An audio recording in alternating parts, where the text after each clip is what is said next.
Pala guys, magre-refer kami ng inverter na Kulin, yung wall type siya na 2 horsepower. Ang ano namin dito is yung outdoor niya namamatay-matay, mga 5 minutes lang namamatay na siya. So nag-check kasi nito, hindi ako yung kasama ko nag-check nito kahapon. So yung ano daw, mga 5 minutes namamatay na siya. Tapos mahina yung ang ikot nitong fan motor. Ang tinignan na nila doon sa loob, yung ano nito, pinalitan, may gumawa ng iba dito, nag-refer na pinalitan yata ng capacitor na 2 UF lang. So may dala kami dito 3.5. Yun ang ikakabit namin dito. Papalitan namin ng capacitor muna, tapos i-check ko rin yung kanyang freon.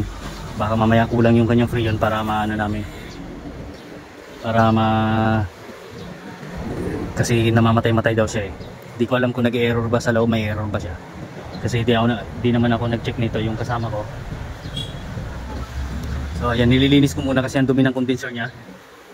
So kanina ko pa ito nililinis din. Ayan o, yung condenser niya, ang dumi, buhangin yung ano, lumalabas. Isa to baka sa high pressure, kaya namamatay yung compressor, namamatay itong outdoor. Isa rin yun.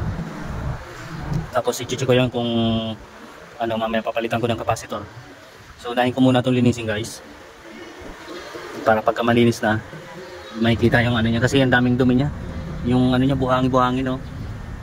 Yan oh. So nagigibla muna ng tubig yung kasama ko, kulang sa tubig pa yung ano.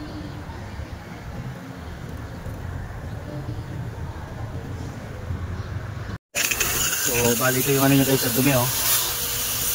Yung lumalabas na yan oh. Kanina ko pa yan nililinis, hindi pa natatanggal yung dami oh. Isa to kung ano, isa rin to sa ano, sa dumi na to, pag nag high pressure siya mamamatay yung compressor, isa din to. Kaya linisin ko ng maigi para ano, hanggang sa matanggal tong mga buha-buhangin na yan.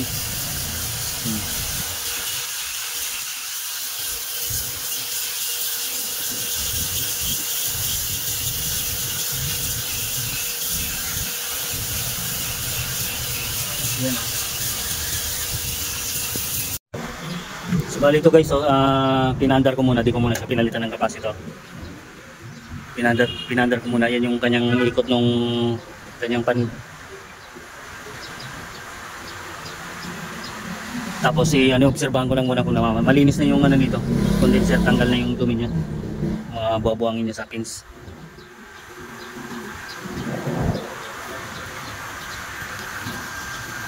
Tapos ito nag-yellow. Kulang sa freon to.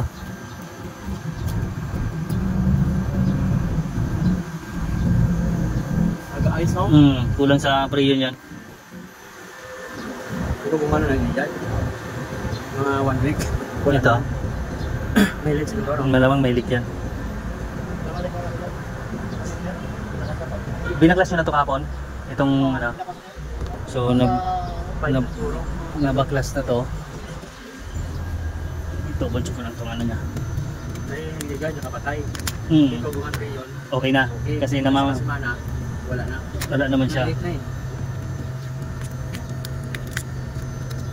Joy, nakatapat na no? Joy, nag-ayos oh. Walang freon no? Oo.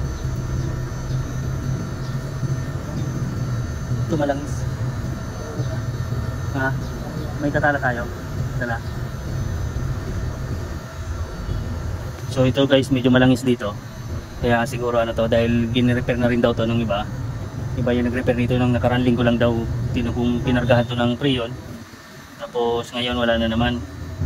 Kung nag-i-yellow na naman siya, so kulang isa yan kung bakit namamatay yung system niya. Pati ito, mahina talaga yung kanyang fan motor oh. Ikot. Mahina yung kanyang ano. Ilang UF lang yung capacitor nito? 2. Palitan namin to guys ng ano muna. Palitan muna namin. Dito nga lang yung capacitor niya guys, 2.0.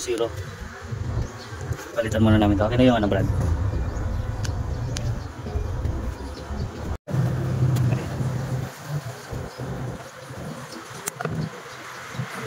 Na? Siguro din na.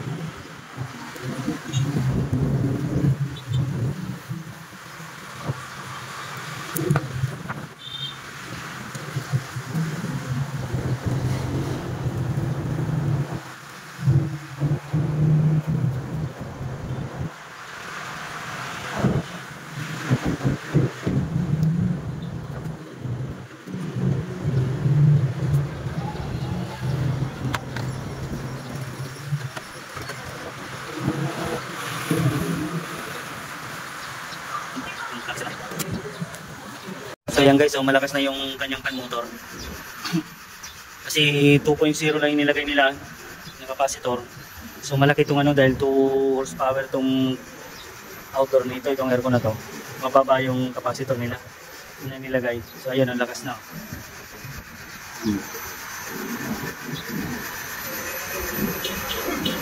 Isa yung kung bakit namamatay-matay yung kanyang ano, tuginunan ko ng amperahe. Yan o. Bilis ano? So sa capacitor niya isa yun. Nalaman niya mamaya. Ayan o, wala nang yelo. Walang ilaw.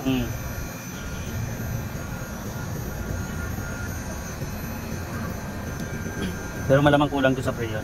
Kulang sa tiyan. Dagdagan na lang muna mamaya. Tapos ipitan muna namin to. Kasi ito yung medyo may langis.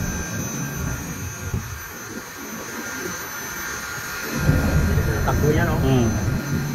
Kanina ang inano, di kaya yun ng 2.0. Pang ano lang yun? 2.0 pang Electric fan. electric fan lang halos yun. Pwede yun yung fan motor na pang 0.5 na window type. Kaya niya yun, pero sa ganitong 2 horsepower hindi kakayanin niya. Yan yan. 4.0. 4.0 mababa yan. No? Dapat na sa? Ang ano niya maximum niya yung 12.5. Ah. Dapat mga pumalong na siya ng mga 8.5 o 9 amperes. Kumpleto ng kulang sa preya niya na. Pero tignan natin tataas pa daw. Taas pa yung pagdagdagan kayo. Ayan, tumataas pa siya. Titignan natin yung pagka gumana yung kanyang yung running pressure niya talaga. Yung pressure na itong compressor niya. Yan o, malakas na yung ano. Kanina din siya tumutunog ng ganyan, di ba? Kasi mahina yung ano nung blower niya. Yan, 4.7 tumataas pa ito. Dapat nasa 8.5 ka, no? O 9.9. Ang pinaka-maximum yan. So ayan guys, obserbahan muna namin to. So ito guys, namatay yung kanya, no? Bali, preyon talaga kulang nito. Pero okay na yung ano niya. Okay na tong kanyang blower. Yung capacitor ng fan motor. So ito guys, so yan yung karga niya.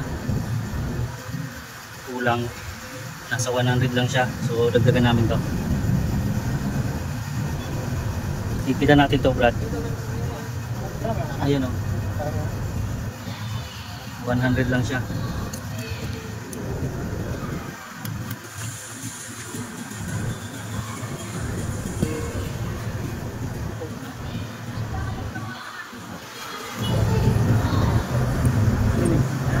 Luwagan muna siya konti. Tapos saka may kita.